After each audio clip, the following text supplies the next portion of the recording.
नमो तस् भगवतो अरहतो सम्मा सम्बुद्धस्स। बौद्ध भारत में आप सभी का बहुत बहुत स्वागत है। सभी धम्म मित्रों को सप्रेम जय भीम, नमो बुद्धाय। जातक कथाकथा का पहला भाग चल रहा है। इसमें आगे 79वां जातक है, खरस्सर जातक। यतो विलुप्ता च हता च गावोति। यह गाथा बुद्ध ने जेतवन में विहरते समय एक अमात्य के संबंध में कही। वर्तमान कथा। कौशल नरेश के एक अमात्य ने राजा को प्रसन्न कर प्रत्यंत ग्रामों की राज कर ले। चोरों के साथ मिलकर मैं मनुष्यों को लेकर जंगल में चला जाऊंगा। तुम गांव को लूट कर आधी लूट मुझे देना। कह मनुष्यों को इकट्ठा कर जंगल जा।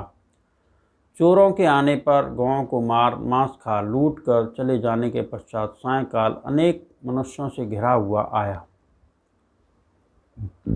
उसके कुछ ही देर के बाद उसका यह भेद खुल गया। मनुष्यों ने राजा से कहा। राजा ने उसे बुलवा अपराध का निश्चय किया। उसका अच्छी तरह निग्रह कर उसके स्थान पर एक दूसरे ग्राम भोजक मुखिया को भेज स्वयं जेतवन जाकर भगवान को वह समाचार कहा। भगवान ने कहा, न केवल इस समय यह ऐसा करने वाला है, पहले भी यह ऐसा ही करने वाला रहा है। यह उसके याचना करने पर पूर्व जन्म की कथा कही। अतीत कथा। पूर्व समय में वाराणसी नरपति राजा ब्रह्मदत्त के राज करते समय राजा ने एक अमात्य को एक प्रत्येक गांव दिया। सब उक्त प्रकार से वर्तमान कथा में वर्णित उस समय बोधिसत्व वाणिज्य के लिए घूमते हुए उस गांव में ठहरे हुए थे।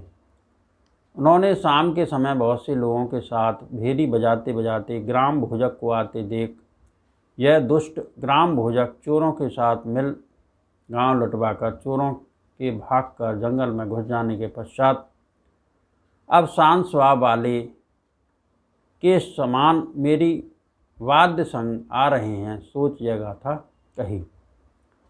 जब चोर गांव को लूट तथा गायों को मारकर घरों को जलाकर और मनुष्यों को बांधकर ले गए, उस समय यह मृतपुत्र का पूत इस कर्ण कठोर ढोल को बजवाता आया है। जब लूट कर ले गए तब मांस खाने के लिए गाय मार डाली। गाय आग लगवाकर जला दिए, बांध कर ले गए। अपितु मृतपुत्र का पुत्र अर्थात निर्लज्ज, जिसको लज्जा भय नहीं, उसकी माता नहीं, सो वह उस पुत्र के जीवित रहते ही भी अपुत्री मृतपुत्र ही समझी जाती है। खरस्सरन्ति। इस प्रकार बोधिसत्व ने इस गाथा से उसका प्रयास निंदा किया। शीघ्र ही उसका भेद खुल गया। राजा ने उसके अपराध के अनुसार उसे दंड दिया। शास्ता ने, महाराज, न केवल इस समय यह ऐसा करने वाला है, पहले भी यह ऐसा ही करने वाला रहा है। यह धर्म देशना के परिणाम संकलित कर जातक का सारांश प्रस्तुत किया। उस समय का अमात्य ही अब का अमात्य है। गाथा से उदाहरण देने वाला पंडित मनुष्य तो मैं ही था। खरस्सर जातक, इन सत्य वचनों से सबका मंगल हो, सबका भला हो, सबका कल्याण हो।